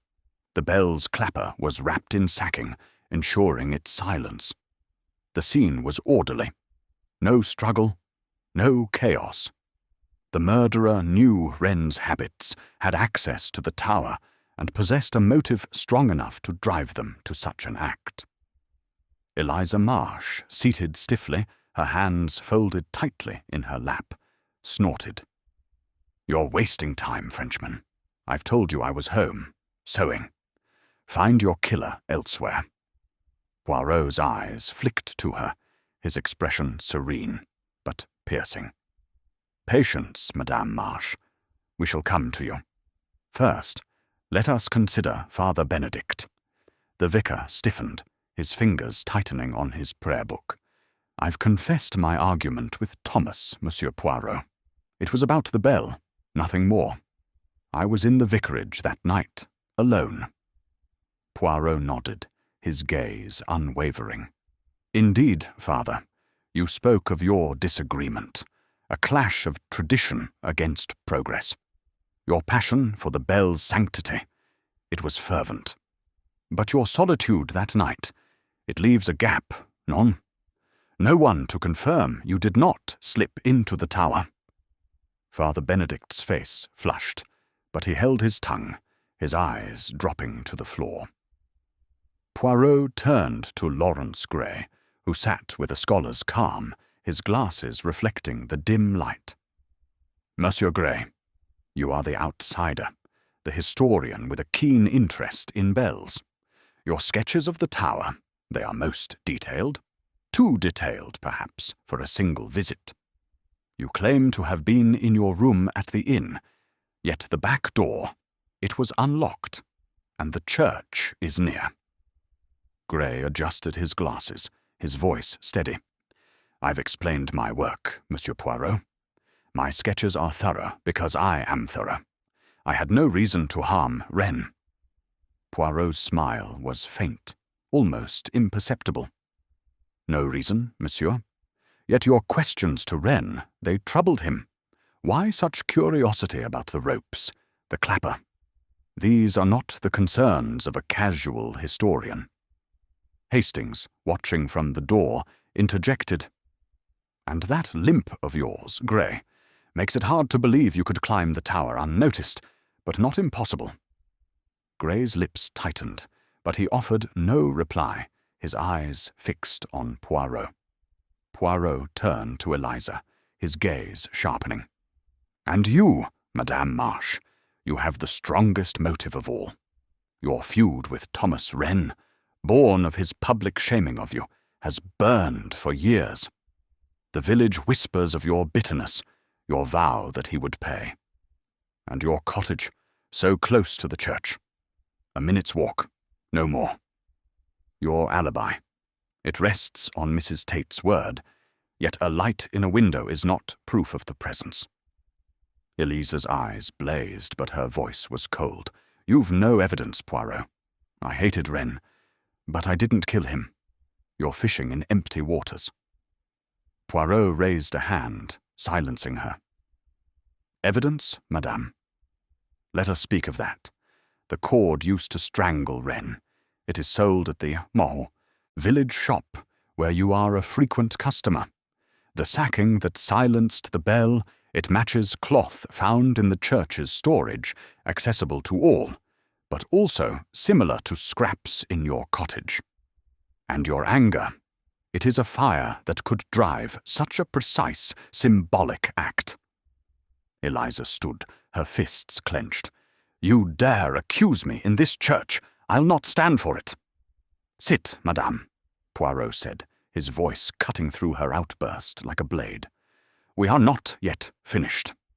He paced again, his mind weaving the threads of the case. "The murder, it was not merely to kill. The silencing of the bell, it was a gesture of defiance, a mockery of Rennes' pride. Who among you had the heart to craft such a message?" He stopped, facing the suspects. "Father Benedict, your devotion to tradition could have driven you to protect the bell's sanctity, even at the cost of a life. Monsieur Gray, your knowledge of the tower suggests a deeper purpose, perhaps a secret tied to your research. But Madame Marsh, your hatred, it is personal, visceral. The bell was Rennes' glory, and to silence it was to strike at his very soul." Father Benedict gasped, his prayer book slipping to the floor. Gray's composure faltered, his hands gripping the pew. Eliza's face was a mask of fury, but her eyes betrayed a flicker of fear. Poirot's voice softened, but its intensity grew. "The truth. It is close. The cord, the sacking, the silence. They point to a mind that planned, a heart that burned. But one detail remains, one final thread to pull. He paused, letting the silence of the church amplify his words. The candle in the tower, it was tilted, its wax pooled unevenly. This suggests movement, haste, perhaps a struggle, not with Wren, but with the act itself. And the smudge on the floor, an arc, as if a bag or tool was dragged. These are the marks of the murderer's hand. Hastings, unable to contain himself, stepped forward. "Poirot, you're saying you know who did it?" Poirot's eyes twinkled, but he raised a hand. "Not yet, mon ami. The mosaic is nearly complete, but one piece is missing. We must return to the tower, to the village, to find it." He turned to the suspects, his gaze piercing. "You may go, but know this. Hercule Poirot sees all. And the truth, it will not remain silent for long." As the suspects filed out, Father Benedict murmuring prayers, Eliza casting a defiant glare, and Grey limping silently, Poirot lingered in the nave, his eyes drawn to the tower door. "Hastings," he said softly, "the motive, it is unraveling. But the final proof, it waits in the shadows of that tower." The church was quiet, but Poirot felt the weight of its secrets, pressing like the silence of the bell itself. The truth was near, and he would not rest until it rang clear. Chapter 10. The Final Clue. The twilight draped St. Aldwyn's in a veil of soft purple, the village's cottages glowing faintly with lamplight as Poirot and Captain Hastings made their way back to the church. The tower, a stark silhouette against the deepening sky, seemed to beckon, its silence a challenge to Poirot's relentless pursuit of truth. The investigation into Thomas Wren's murder had reached its crescendo, and Poirot's little grey cells were poised to unravel the final thread of the mystery. His steps were brisk, his cane tapping with purpose, while Hastings, sensing the gravity of the moment, kept pace, his expression a mix of anticipation and unease. "Mon ami," Poirot said, his voice low but vibrant with certainty. "The pieces of our puzzle, they are nearly aligned. The cord, the sacking, the silenced bell, they all point to a single truth. But we lack one final clue, one spark to illuminate the darkness." Hastings glanced at the tower, its arched window a dark eye in the gloom. "You're sure it's in there, Poirot? We've combed that chamber top to bottom." Poirot's moustache twitched, a glimmer of amusement in his eyes. "The eyes, Hastings, they see what is shown. But the mind, it sees what is hidden. The tower holds one last secret, and we shall find it." They entered the church, the nave enveloped in shadows, broken only by the faint glow of a single candle near the altar. The air was heavy with the scent of old stone and wax, and the silence was profound, as if the church itself mourned its voiceless bell. Poirot led the way to the tower staircase, his movements precise despite the steep, uneven steps. Hastings followed, his breath quickening as they ascended into the cool, musty confines of the bell chamber. The great bronze bell hung motionless, its clapper still bound in the coarse sacking that had stifled its voice. The rope lay coiled on the floor, and the small table bore the familiar candle stub, its wax a frozen cascade of clues. Poirot stood at the chamber's centre, his eyes sweeping the space with the intensity of a conductor before a symphony. "This place," he murmured, "it is where Thomas Wren met his end, where the murderer wove their cruel tapestry. But the final clue, it is here, hidden in plain sight."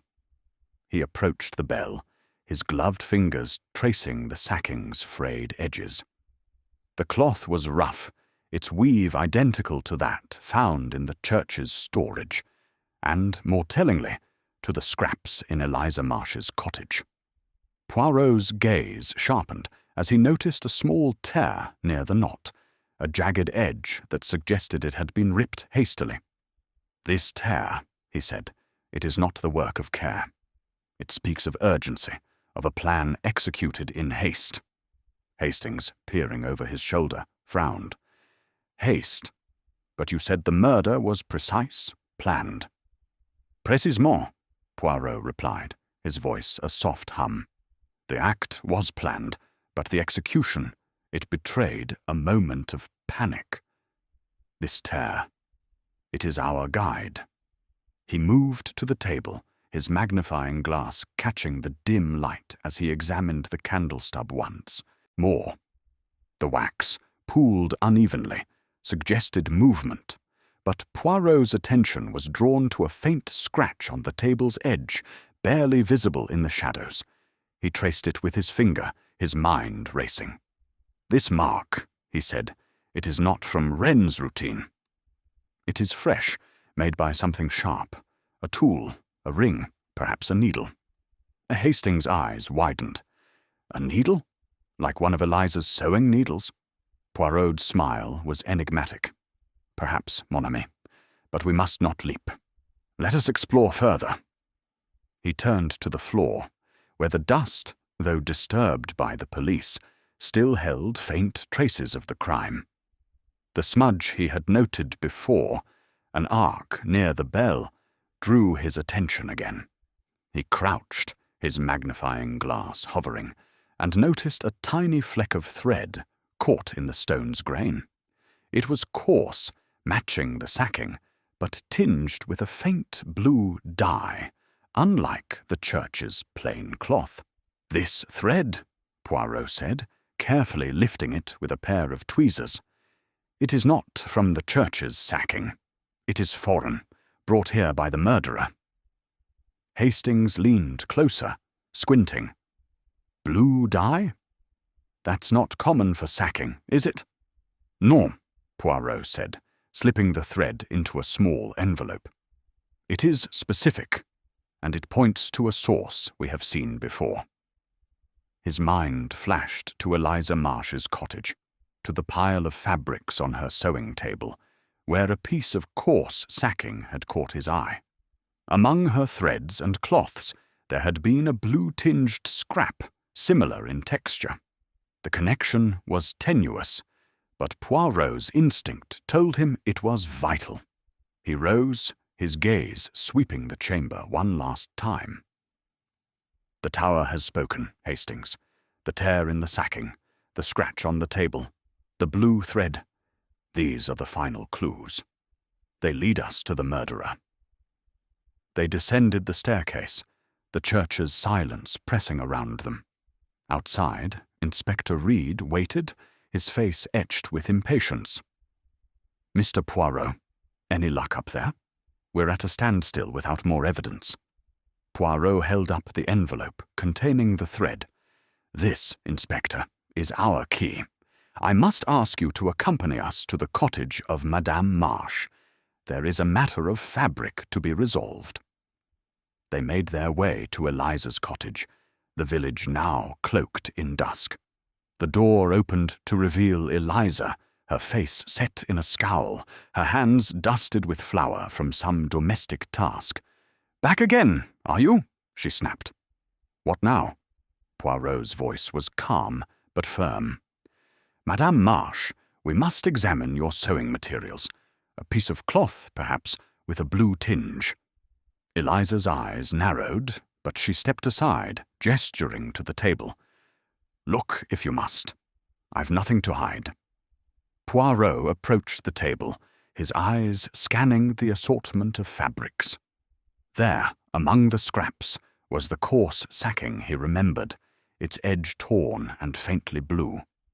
He lifted it, comparing it to the thread in his envelope.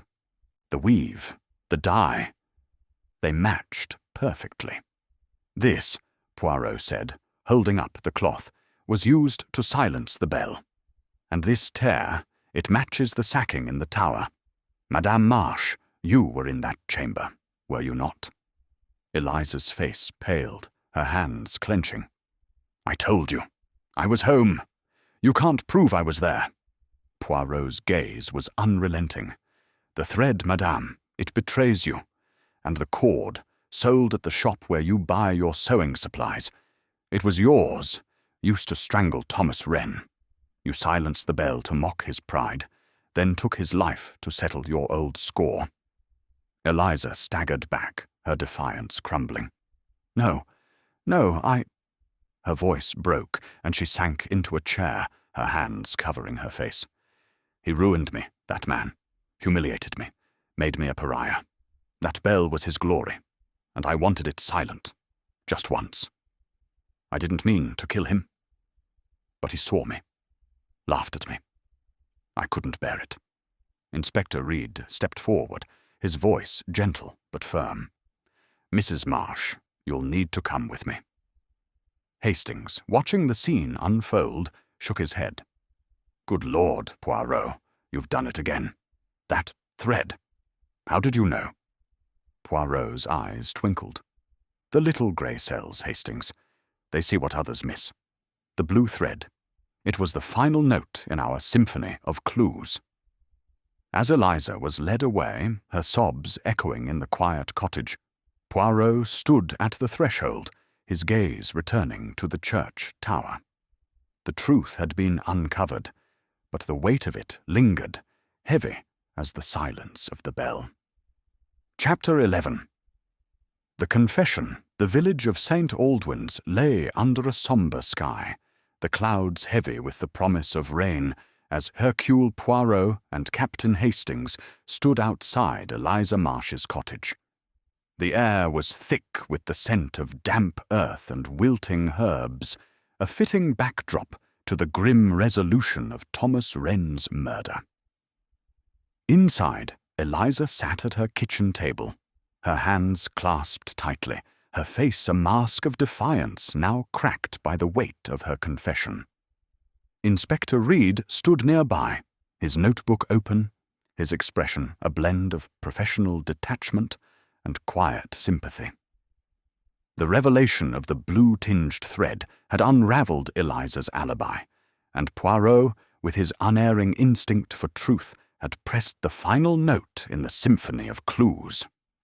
"Madame Marsh," Poirot said, his voice soft yet commanding, "you have admitted to being in the bell tower, to silencing the bell. But the full truth, it must be spoken. Tell us how Thomas Wren met his end."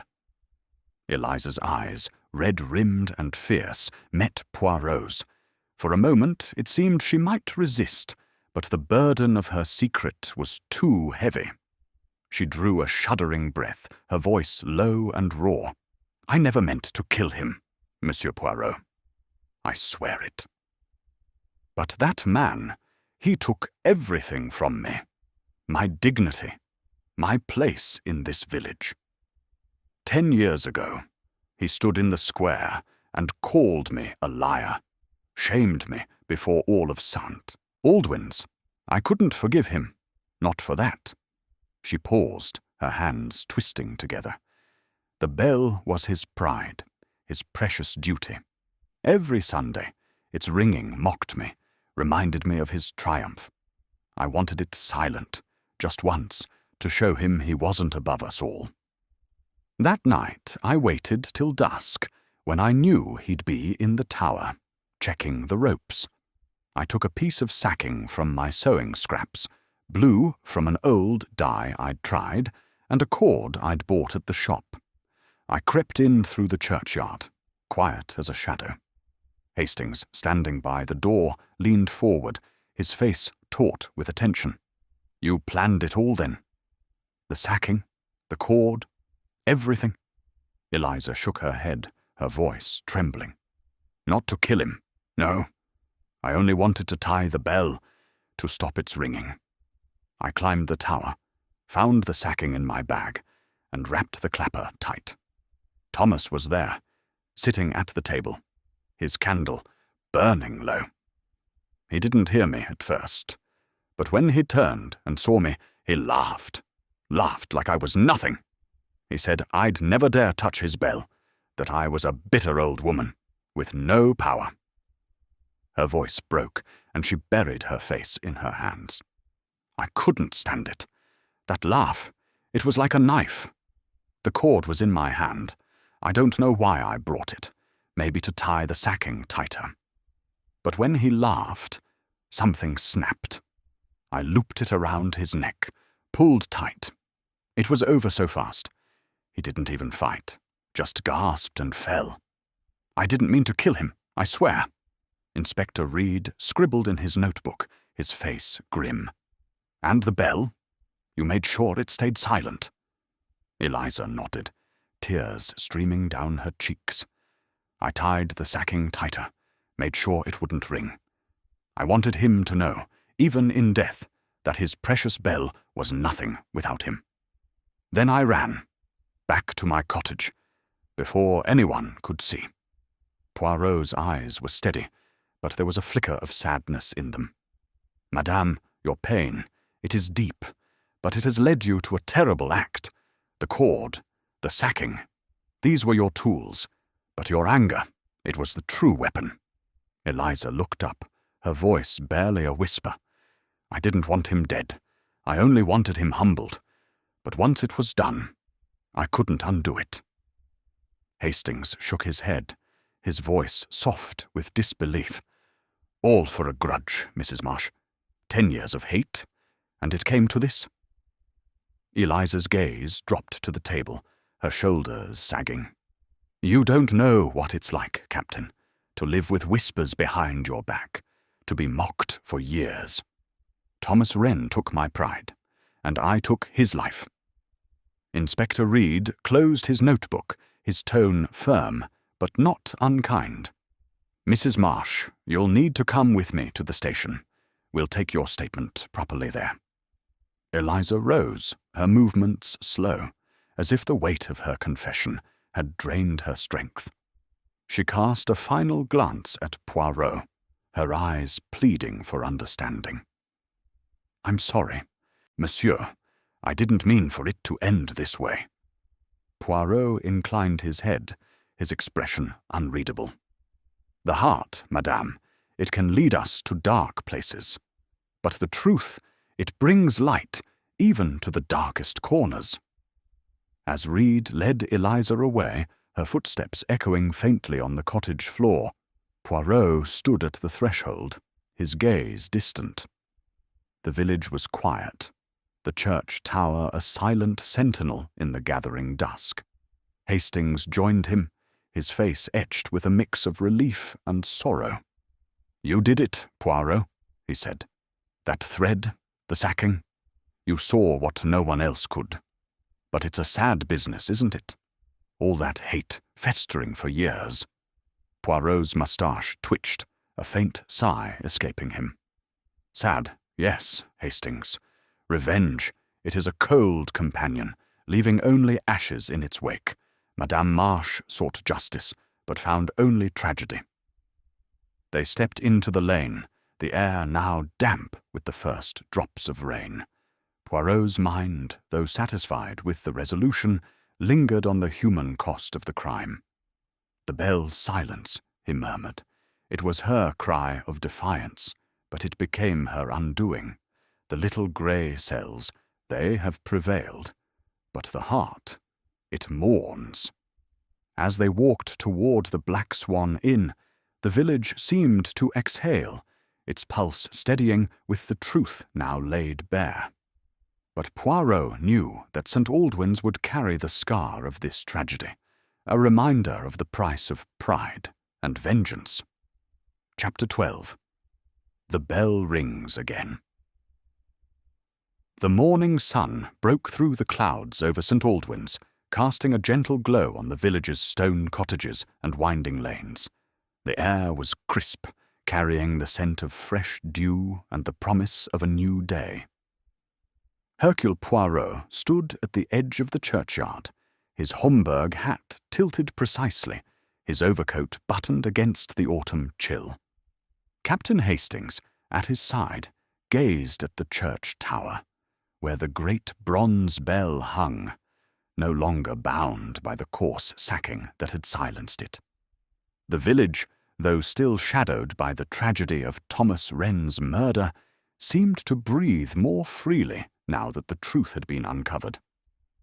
"Mon ami," Poirot said, his voice soft but resonant, "the order has been restored. The murderer is unmasked, the bell is free, and St. Aldwyn's may find its rhythm once more." Hastings nodded, his expression a mix of relief and melancholy. "You've done it again, Poirot.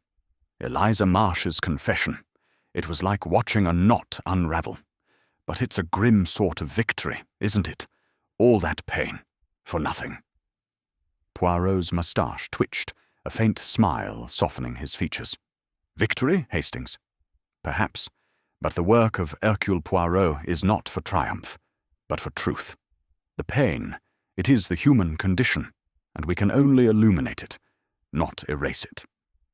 As they spoke, a clear, resonant peal rang out from the tower, the bell's voice echoing across the village for the first time since Wren's death. The sound was pure, vibrant, a call to life that stirred the villagers gathering on the green. A young man, John Carter, the new bell ringer appointed by Father Benedict, had taken up the duty, his hands pulling the rope with a tentative but growing confidence. The villagers paused, some smiling, others wiping tears as the bell's familiar cadence wove through the morning air. Poirot's eyes gleamed as he listened. "The bell! It speaks again. It is a reminder, Hastings, that even after darkness, the world finds its voice." They walked toward the Black Swan Inn, where Poirot's bags were packed for the return to London. The investigation had been swift, its resolution a testament to Poirot's relentless logic, but the village's scars would linger. Father Benedict emerged from the church, his face less strained than before, though his eyes still carried a weight of sorrow. "Monsieur Poirot," he said, approaching with a hesitant smile, "you have brought peace to St. Aldwyn's, though it is a heavy peace. The bell rings again, thanks to you." Poirot inclined his head, his expression courteous. "Father, it is not I who rings the bell, but the truth. Madame Marsh's crime was born of pain. But her confession, it has set the village free to heal." The vicar nodded, his hands clasped. "I blamed myself, you know, for arguing with Thomas. If I had been more understanding, perhaps." Poirot raised a hand, his voice gentle but firm. "Non, Father. The past, it cannot be changed, only understood. Your duty now is to guide your flock, to let the bell's voice be a balm." As they reached the inn, Mr. Cobb, the landlord, greeted them with a nod. "Heard the bell just now," he said, wiping his hands on a cloth. "Feels right, somehow. You've done a fine thing, Mr. Poirot." Poirot's smile was modest. "I do only what the little grey cells demand, Monsieur Cobb. The truth, it is its own reward." Inside, Laurence Gray sat at a corner table, his notebook closed, his face thoughtful. He rose as Poirot approached, his limp less pronounced in the morning light. "Monsieur Poirot, I understand Eliza Marsh has confessed. I confess, I didn't see it coming. Your methods, they're remarkable." Poirot's eyes twinkled. "Monsieur Gray, your sketches, they were most helpful, though they raised many questions. Perhaps in your studies you will find less perilous subjects than bells tied to murder." Gray chuckled, a rare break in his reserve. "I'll stick to archives from now on, I think. Safe travels, monsieur." As Poirot and Hastings prepared to depart, the station platform bustled with villagers, some offering quiet thanks, others merely watching the famous detective with awe. The train's whistle sounded, a sharp note that mingled with the distant peal of the bell. Poirot adjusted his coat, his gaze lingering on the church tower one last time. "Hastings," he said, as they boarded the carriage. "The bell rings again. But its song is bitter-sweet. The truth has restored order, but it cannot erase the pain of Madame Marche, nor the loss of Monsieur Wren." Hastings settled into his seat, his face reflective. "You're right, Poirot. It's a strange thing. Solving a crime feels right, but it doesn't bring them back, does it?" Poirot's expression softened, a rare glimpse of his humanity. "Non, mon ami. But it brings clarity, and in clarity there is hope. The village will heal, and the bell will sing for them." As the train pulled away, St. Aldwyn's receded into the distance, the bell's clear notes fading, but not forgotten. Poirot leaned back, his eyes half closed, his mind already turning to the next puzzle that awaited. For Hercule Poirot, the world was a tapestry of mysteries, and with his little grey cells he would weave its threads into order, one truth at a time.